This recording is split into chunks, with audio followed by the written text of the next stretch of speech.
Bonjour, je vous retrouve aujourd'hui pour la présentation de ce produit. Alors il s'agit d'un matériel électronique plutôt à usage professionnel qui va permettre de relever, de mesurer le total des solides dissous dans l'eau.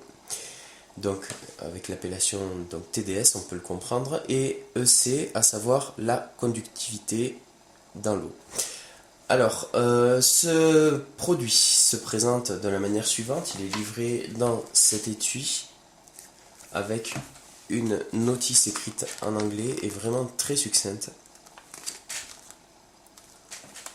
Et l'appareil en lui-même, donc de couleur blanche, comporte trois boutons. Un bouton on-off, marche arrêt, un bouton shift qui va permettre de basculer entre les différentes options, et un bouton hold qui va permettre, une fois que l'on a fait le relevé, en le maintenant appuyé, de pouvoir regarder la température ou alors les paramètres affichés sans perdre les informations qui apparaissent à l'écran.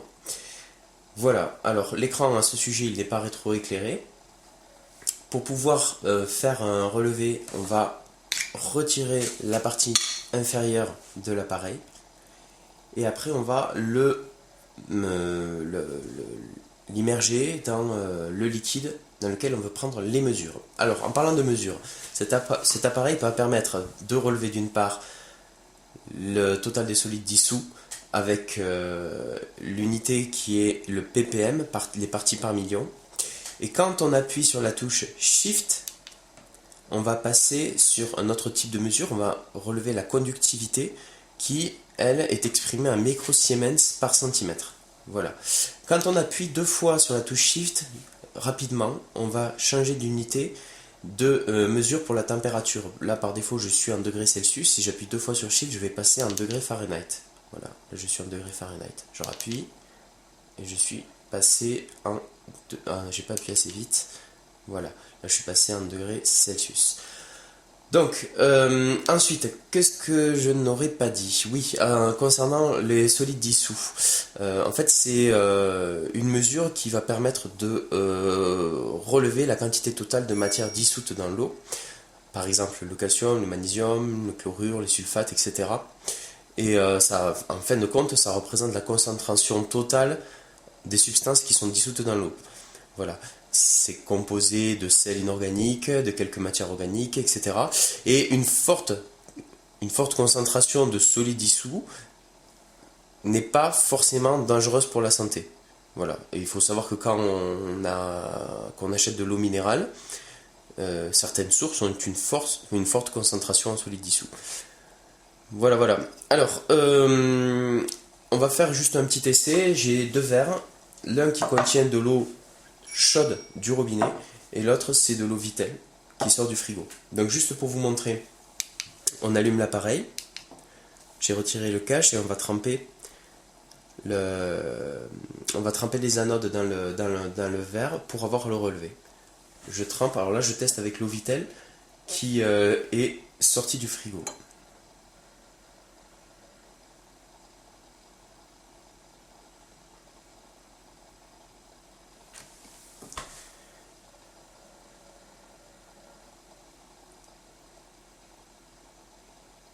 Il faut attendre un petit peu que les données se stabilisent. Alors on a une température de toute évidence de l'ordre de 17 degrés Celsius. Et au niveau du total de solides dissous, on est à peu près à 532 parties par million. Si je veux pouvoir lire les infos plus facilement, je vais appuyer sur la touche Hold et je sors le produit. Je sors le produit du verre et je peux le voir ainsi sur l'écran. Deuxième essai, je crois que j'ai dit on était à 520, 530 parties par million. Là je vais recommencer avec un verre d'eau chaude prise au robinet.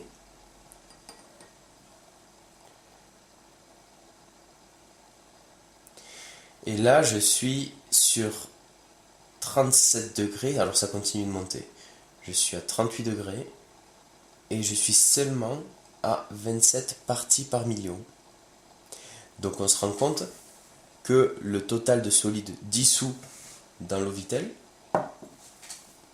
est bien plus important que celui contenu dans l'eau du robinet. Je vais recommencer. On était arrivé à 39 degrés, 39-40 degrés.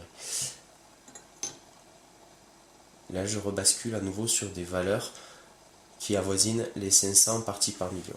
Voilà, ce qui signifie tout simplement que dans l'eau Vittel, il y a beaucoup plus de substances organiques ou de sels inorganiques dissous dans l'eau. Voilà pour la petite présentation. J'espère que ça vous aura intéressé.